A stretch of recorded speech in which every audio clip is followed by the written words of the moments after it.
ডাকপ্রিয় চিঠি, লেখিকা রিক্তা ইসলাম মায়া। পর্ব ৩। ক্লাসে বসে এত মনোযোগ দিয়ে কি লিখছিস তুই? পাশাপাশি সিটে বসতে বসতে কথাটা বলল মাহি। চিঠি লেখার মনোযোগী তনিমা মাহির দিকে তাকালো না, বরং সেভাবেই কাগজে কলম চালিয়ে লিখতে লিখতে বলল, প্রেমপত্র লিখছি। তনিমার কথাটা প্রথমে বুঝতে না পেরে মাহি পাশ থেকে তনিমার লেখায় উকি দিয়ে দেখতে চেয়ে বলল, প্রেমপত্র লিখছিস? কিসে? দেখা তো তোর প্রেমপত্রটা, একটু দেখি। পাশ থেকে মাহি উকি মারতেই তনিমা চট করে লেখার কাগজের ওপর বই চাপিয়ে ঠেকে দিল। বিরক্তির চোখে মাহির দিকে তাকিয়ে বলল, কারো ব্যক্তিগত জিনিস দেখতে নেই, জানিস না? তনিমার কথায় মাহি কপাল কুঁচকে বলল, তোর আর ব্যক্তিগত জিনিস? তোর কি এমন আছে যেটা আমি জানি না? সব জানলেও এটা জানতে পারবি না। এটা আমার একান্ত তাকে নিয়ে লেখা একটা চিঠি। আমি চাই সে ছাড়া অন্য কেউ আমার চিঠি না পড়ুক। তনিমার কথাটা এবার বেশ সিরিয়াস মনে হলো মাহির কাছে। খেয়ালি ভাব ছেড়ে কপাল কুঁচকালো মাহি। অবিশ্বাস্য গলায় শুধালো, সত্যিই তুই ক্লাসে বসে প্রেমপত্র লিখছিস তনি? কাকে? সোহাগ ভাইয়াকে। আমাদের কলেজের ফাইনাল ইয়ারের সোহাগ ভাইয়া, যার কথা তুই আমাকে বলিস, ওই সোহাগ ভাইয়াকে তুই চিঠি পাঠাবি? হ্যাঁ। তনিমার সম্মতিতে খানিকটা অসন্তুষ্ট প্রকাশ করে মাহি সোজা হয়ে বসল। ব্যাগ থেকে খাতাপত্র বের করতে করতে ব্যঙ্গ করে বলল মাহি, পছন্দ করেছিস সবে মাত্র ৩ মাস হলো, এর মধ্যে তুই চিঠি লিখতে বসে গেছিস? ডাক্তারি ছেড়ে এখন কবি হবি নাকি তনি? ঢাকা মেডিকেল কলেজের প্রথম বর্ষের শিক্ষার্থী তনিমা আর মাহি দুজনের বন্ধুত্ব প্রাইমারি থেকেই। পাশাপাশি বাড়ি হওয়ায় দুজন স্কুল, কলেজ, এমনকি ভালো স্টুডেন্ট হওয়ায় একই মেডিকেলে চান্স পেয়েছে, যার দরুন তনিমার সকল খবরই মাহির জানা। তবে সোহাগের প্রতি তনিমার ভালো লাগা প্রায় ৩ মাস যাবৎ। মেডিকেলে ভর্তি হওয়ার প্রথম দিনেই তনিমার নজরে পড়েছিল ফাইনাল ইয়ারের সোহাগকে। ছেলেটা বেশ নম্র, ভদ্র আর ব্রিলিয়ান্ট স্টুডেন্ট। প্রেম ভালোবাসার মধ্যে নেই, হয়তো পড়াশোনার ক্ষতি হবে ভেবে তাই এড়িয়ে চলে। তনিমা শুনেছে ডাক্তারি পড়া সোহাগের প্রথম লক্ষ্য। বেশ কয়েকবার অবশ্য তনিমার সঙ্গে সোহাগের যাতায়াতের পথে দেখা সাক্ষাৎ হয়েছে, কিন্তু কখনো কথা হয়নি দুজনের। মূলত সোহাগ ছেলেটির প্রশংসা সকলের মুখে শুনতে শুনতে তনিমার মনে সোহাগের প্রতি ভালো লাগা জন্ম নেয়। সেই থেকেই তনিমা সোহাগের ফোন নাম্বারও জোগাড় করে নেয়। কল করেছিল বেশ কয়েকবার, কিন্তু ভদ্রলোক সোহাগ ভাই তনিমাকে রং নাম্বার ভেবে ব্লক করে দেয়। এই জন্য মূলত পড়ুয়া সোহাগ ভাইকে তনিমা তার স্টাইলে চিঠি লিখতে বসেছে, এই ভেবে যদি ভদ্রলোক ওর চিঠি পড়ে ওর মনের কথাগুলো বুঝতে পারে, নয়তো ফোনে তো ওকে ব্লক করে রেখেছে। তনিমা মাহির কথার জবাবে বলল, বিষয়টা কবি হওয়ার না মাহি, বিষয়টা কবি হওয়া না মাহি। আসলে আমার মনের কথাগুলো সোহাগ ভাইয়ের কাছে পৌঁছাইতে চাইছি বলে এই চিঠির মাধ্যম বেছে নিয়েছি, এছাড়া অপশন দেখছি না আমি।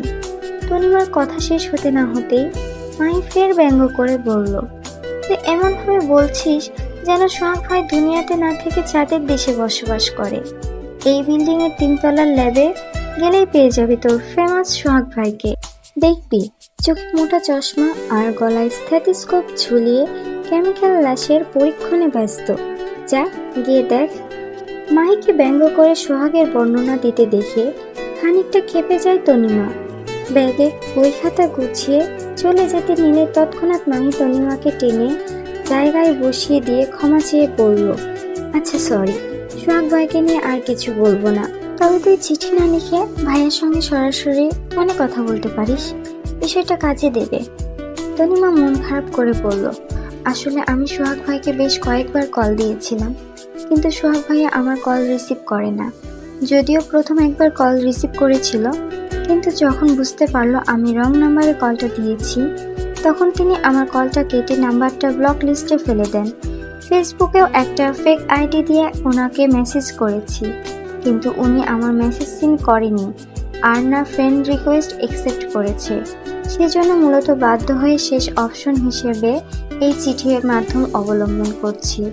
আসলে আমি যতটুকু জানি সোহাগ ভাইয়া অনেক পড়ুয়া মানুষ, প্রেম ভালোবাসার মধ্যে নেই। তাই আমিও শেষ একবার চেষ্টা করে এই চিঠিটা ওনার কাছে পৌঁছাতে চাইছি। যেহেতু উনি পড়ুয়া মানুষ, সেজন্য আশা করছি আমার এই চিঠি উনি পড়বেন, আর ভাগ্য ভালো থাকলে এই চিঠির উত্তরটাও দিতে পারেন। তনিমার কথায় মাহি চট করে পাল্টা প্রশ্ন করলো, আর যদি উত্তর না দেন তখন কি করবি? তখন অপেক্ষা করব ওনার ফাইনাল ইয়ারের পরীক্ষা শেষ হওয়া পর্যন্ত। তারপর সরাসরি আমি নিজে গিয়েই ওনাকে আমার মনের কথাগুলো জানাবো। আর তখনও যদি রিজেক্ট করে দেন তো তখনকারটা তখন দেখা যাবে, অগ্রিম ভাবতে চাচ্ছি না। তনিমার কথায় মাহি খানিকটা চিন্তিত ভঙ্গিতে বলল, আচ্ছা চিঠি লিখছিস ভালো কথা, কিন্তু পাঠাবে কিভাবে? সোহাগ ভাইয়ার আশেপাশে তো সারাক্ষণ ওনার বন্ধু বান্ধব থাকে, ওনাকে একা পাওয়া মুশকিল। তাছাড়া সোহাগ ভাইয়ের বন্ধু বান্ধব যদি জানে তুই জুনিয়র হয়ে সিনিয়রকে প্রেমপত্র দিয়েছিস, তাহলে ঝামেলায় পড়ে যাবি তনি। ওরা কিন্তু পুরো ক্যাম্পাসে তোকে পচিয়ে ফেলবে হাসাহাসি করে। ভেবেচিন্তে কিন্তু চিঠিটা পাঠাস, ওরা সিনিয়র বলে কথা। মাহির কথায় তনিমাও সেইভাবে স্বতঃস্ফূর্তার সঙ্গে বলল, আমি জানি বিষয়টা, সেজন্য চিঠিতে আমার পরিচয় গোপন রাখবো। আমি কে, আমার নাম কি, আমার পরিচয় কি তা কিছুই লিখবো না। তবে যদি এই চিঠির উত্তরটা আসে, তাহলে সুযোগ বুঝে কোনো একদিন অন্য কোনো চিঠিতে নিজের পরিচয় জানাবো। তবে এখন আপাতত পরিচয় লুকিয়ে বেনামি চিঠি পাঠাবো। তনিমার কথায় মাহিও সম্মতি দিয়ে বলল, সেটাই ভালো হবে। তবে এই চিঠি পাঠাবে কিভাবে? তনিমা খানিকটা ভেবে বলল, ক্যান্টিনে যখন ওরা আড্ডা দিতে বসে তখন সুযোগ বুঝে সোহাগ ভাইয়ার বইয়ের ভিতরে রেখে দিব চিঠিটা। একদিন না হয় লুকিয়ে পাঠালি, রোজ রোজ কি এইভাবেই পাঠাবি? আরে না, এত রিস্ক নিয়ে রোজ রোজ চিঠি কে পাঠাবে? তবে এই চিঠিতে লোকেশন দেওয়া থাকবে, নেক্সট চিঠিগুলো কোথায় পাঠানো হবে। আমার বাকি চিঠিগুলো সেই লোকেশন অনুযায়ী যাবে, বুঝলি? দুপুর 1:23। কাঠফাটা রোদের উত্তাপ শহরে গরমে অতিষ্ঠ মানুষ। এমন অতিষ্ঠ গরমে মারিদের জিপ গাড়িটি এসে থামলো ঢাকা মেডিকেল কলেজের চত্বরে। সারি সারি গাড়ির সঙ্গে মারিদ নিজের জিপ গাড়িটিও পার্কিং করলো। গাড়ি থেকে নামতে নামতে হাতের মুঠোয় গাড়ির চাবির রিং পিষল। শুকনো নজরে আশেপাশে তাকাতে তাকাতে মুখের মাস্কটি খুলল অতি সন্নপনে।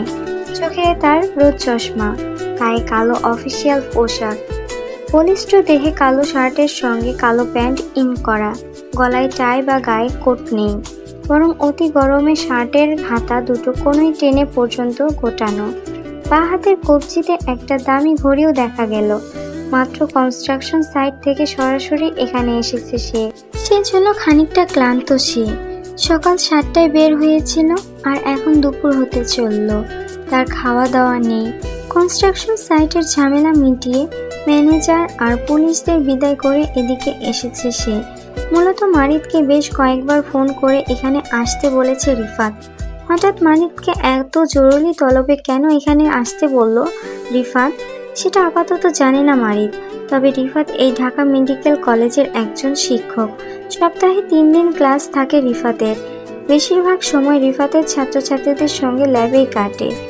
পেশায় রিফাত একজন পিএইচডি ডিগ্রি অর্জন করা ডাক্তার হলেও সে ডাক্তারির পাশাপাশি ঢাকা মেডিকেল কলেজেও পার্ট টাইম শিক্ষকতা করছে 7-8 মাস যাবৎ ধরে। মারিদ ঢাবিতে পড়াশোনা করলেও সে একজন বংশগত ব্যবসায়ী। তাছাড়া মারিদের সবসময় ডাক্তারির চেয়ে ব্যবসার প্রতি ঝোঁক ছিল। আর এই মেডিকেল কলেজের চত্বরে সে পড়াশোনার তাগিদে না আসলেও অন্যান্য কারণে বহুবার এসেছে। তবে আজকে মারিদ নিজের কারণে এখানে আসেনি, এসেছে রিফাতের ডাকে। এবার রিফাতটা যে কই কে জানে। মারিদকে ডেকে রিফাতের লাপাত্তা ব্যাপারটাই বেশ বিরক্ত মারিদ। অতিষ্ঠ গরমে তপ্ত রোদে দাঁড়িয়ে মারিদ বিরক্তিতে কপাল কুঁচকে আশেপাশের অনুসন্ধানী চোখে তাকিয়ে রিফাতের খোঁজ করে পকেট থেকে ফোন বের করলো। অন্য হাতে চাবির রিং সহ পকেটে হাত গুজে সেভাবেই দাঁড়ালো গাড়িতে পিঠ ঠেকিয়ে। আশেপাশে যাতায়াতরত ছাত্রছাত্রী সকলের দৃষ্টি বাঁকে বাঁকে মারিদের দিকেই যাচ্ছে। সুদর্শন পুরুষের দিকে সবার দৃষ্টি যাবে সেটাই স্বাভাবিক। তবে এর বাইরেও মারিদের এখানে চেনা পরিচিত অনেকেই আছে যারা মারিদ আলতাফকে খুব ভালোভাবেই চেনে।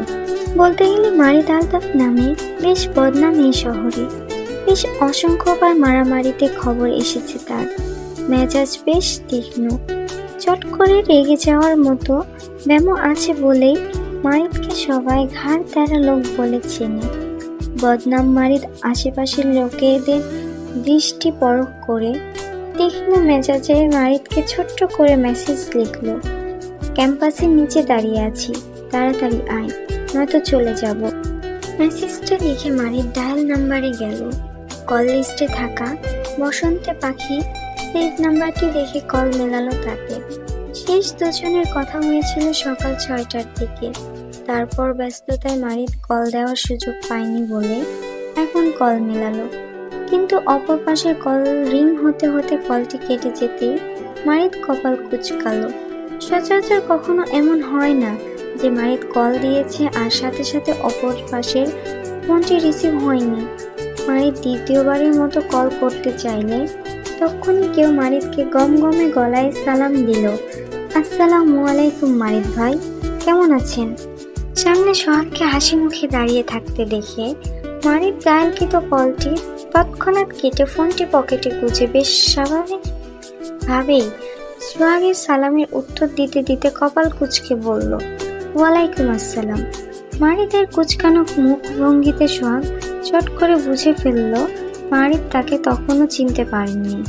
সেজন্য সোহাগ আগ বাড়িয়ে মারিদকে নিজের পরিচয় দিয়ে বলল, আপনি আমাকে চিনতে পেরেছেন ভাই? আমি সোহাগ। সোহাগ নামটি বলতে মারিদ পাল্টা প্রশ্নে একই ভঙ্গিতে বলল, নামিজ কাকার ছেলে রাইট? জি ভাই। পড়াশোনা কেমন চলছে তোমার? এই তো আলহামদুলিল্লাহ ভাই, চলছে কোনো রকম। কিন্তু আপনি এখানে কি করছেন? কোনো প্রয়োজনে এসেছেন ভাই? হ্যাঁ, আমার হেল্প লাগবে ভাই। মারিদ গম্ভীর মুখভঙ্গিতে সোহাগকে জানালো, আপাতত না, রিফাতের জন্য অপেক্ষা করছি। স্যারের ক্লাস তো শেষ, হয়তো চলে আসবে এক্ষুনি। তারপর মারিদের সঙ্গে সোহাগকে দাঁড়িয়ে থাকতে দেখা গেল আরও মিনিট খানিকটা সময়। মারিদ থেকে বিদায় নিয়ে সোহাগ চলেই যাবে, এর মাঝে তনিমা সোহাগকে ক্যান্টিনে খুঁজে না পেয়ে মাঠে এসে দেখতে পেল গেটের সামনে দাঁড়িয়ে সোহাগ কারোর সঙ্গে কথা বলছে।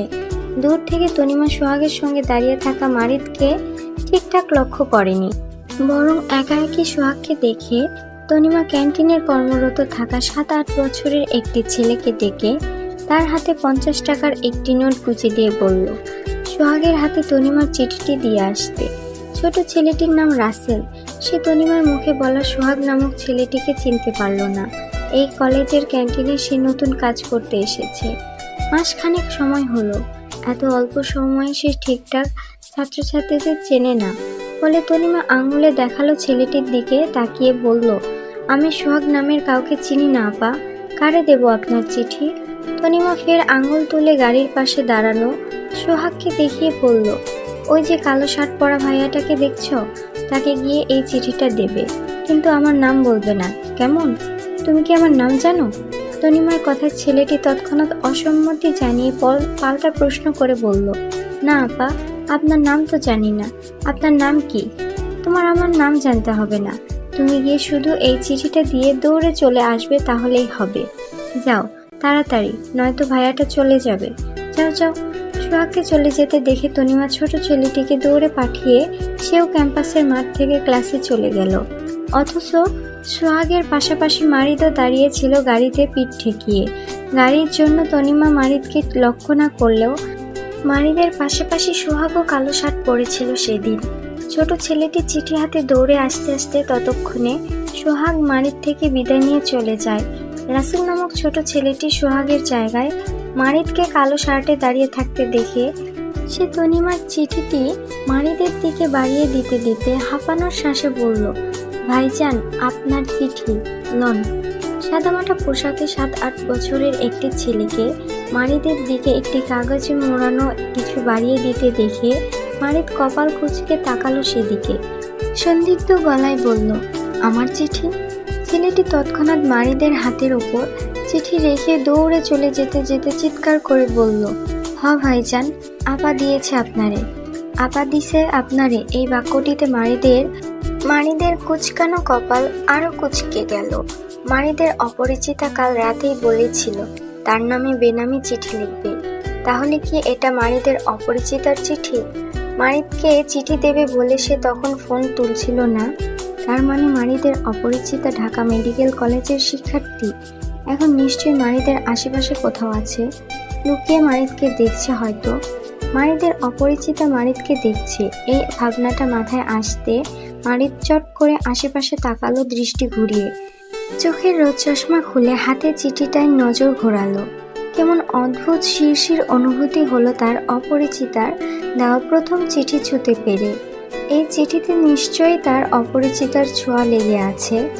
মারিদের মন ব্যাকুলে বারবার হাতের চিঠিটায় চোখ বুলালো। পকেটের ফোনটি বের করে তৎক্ষণাৎ ডায়াল লিস্টে বসন্তের পাখি নামক নাম্বারে ছোট্ট করে মেসেজ লিখল, আপনি কি ঢাকা মেডিকেলের স্টুডেন্ট অপরিচিতা? এই মুহূর্তে কি আমার আশেপাশে আছেন?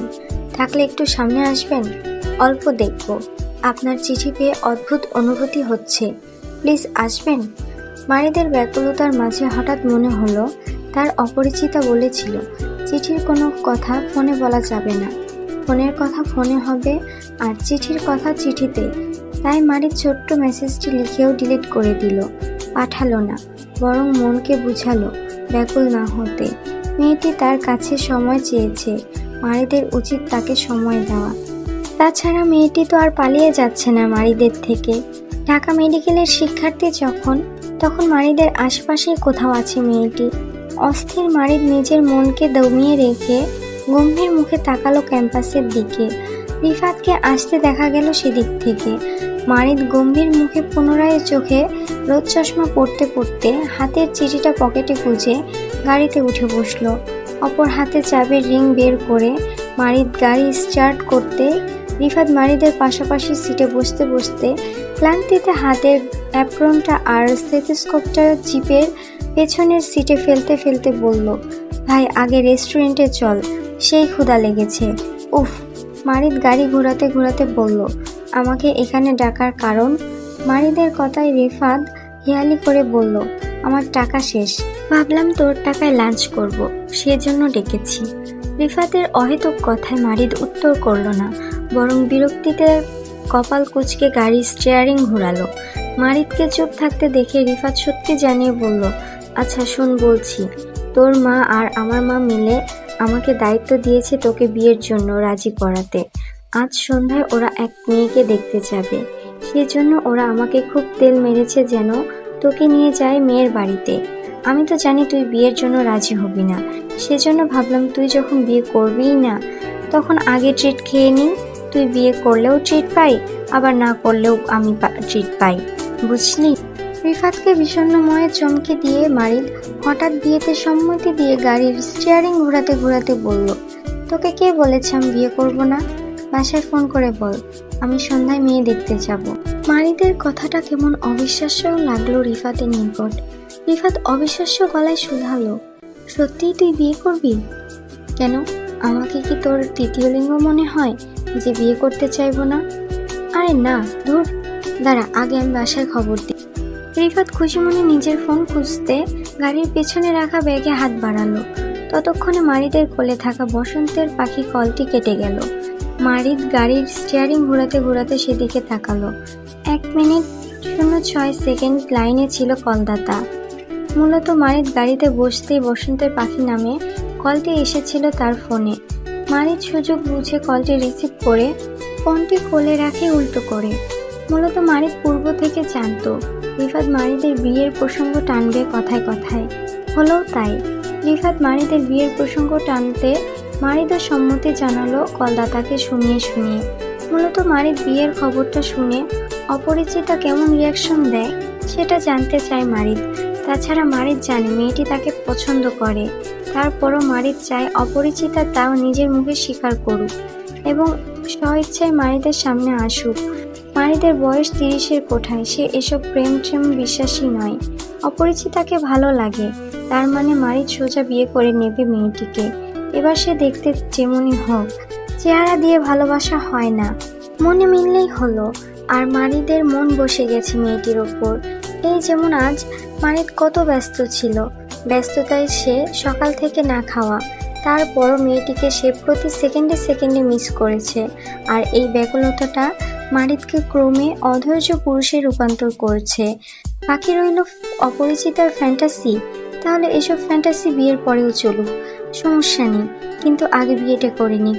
মারিদের মনস্তাত্ত্বিক ভাবনায় ততক্ষণে রিফাত মারিদের মা সালমা সৈয়দকে কল মিলালো। প্রথমবার রিং হতে শোনা গেল ভদ্র মহিলা গলার স্বর। রিফাত সালাম দিয়ে বলল, মামি, মারিদ বিয়েতে রাজি হয়েছে, বলেছে সন্ধ্যায় মেয়ে দেখতে যাবে, তোমরা আয়োজন রিফাতের কথা শেষ হওয়ার আগেই মারিদ গাড়ির স্টিয়ারিং ঘোরাতে ঘোরাতে কপাল কুঁচকে বলল, আমি বিয়ে করব, তোকে কখন বললাম? মারিদকে পল্টি নিতে দেখে রিফাত তৎক্ষণাৎ সালমা সৈয়দের কল কেটে দিতে দিতে তাড়াহুড়ো করে বলল, মামি, আমি ভুল বলেছি, মারিদ বিয়েতে রাজি হয়নি, বিয়ে ক্যান্সেল। ফোন কেটেই রিফাত কপাল কুঁচকে মারিদকে তীক্ষ্ণ গলায় প্রশ্ন করে বলল, মাত্র না বিয়েতে সম্মতি দিলি, তাহলে মুহূর্তে পাল্টে নিলি কেন? মারিদ সেইভাবে গাড়ির স্টিয়ারিং ঘোরাতে ঘোরাতে দূরের রাস্তার দিকে তাকিয়ে জবাবে বলল, বিয়ে করব বলেছি, কিন্তু পরিবারের পছন্দে বিয়ে করব এটা তো বলিনি, তোর বোঝার ভুল। মারিদের কথায় এতক্ষণ না চমকালেও এবার বেশ চমকালো রিফাত। খানিকটা অবিশ্বাস্য গলায় শুধালো, তার মানে তুই নিজের পছন্দে বিয়ে করবি মারিদ? রিফাতের চমকানো মনোভাব বাড়িয়ে দিয়ে মারিদ ফের সম্মতি দিয়ে বলল, করলাম, এতে সমস্যা কোথায়? তার মানে তুই কাউকে পছন্দ করিস? মেয়েটা কে মারিদ? মারিদ আর পছন্দের বিয়ে? সত্যি এই মেজাজি ছেলেও কাউকে পছন্দ করতে পারে? আল্লাহ, এটা রিফাত জানে না মারিদ কি প্রেম করছে, এজন্য এতদিন ধরে বিয়ে করতে চাইছে না। রিফাতের কোনো কথায় মারিদকে আর উত্তর করতে দেখা যায়নি। কেমন গম্ভীর মুখে ছিল বাকিটা সময়, কিন্তু অস্থির রিফাতের ব্যাকুলতার শেষ নেই। যবে থেকে বুঝতে পারলো মারিদের কোথাও পছন্দ আছে বলে, অথচ প্রেমে অবিশ্বাসী মারিদ এটা বুঝতে পারল না সে ক্রমশ একটা অনিশ্চিত ভবিষ্যতের দিকে এগোচ্ছে। চলবে পরবর্তী পর্ব সবার আগে পেতে চাইলে সাবস্ক্রাইব করুন, লাইক কমেন্ট করে পাশে থাকবেন।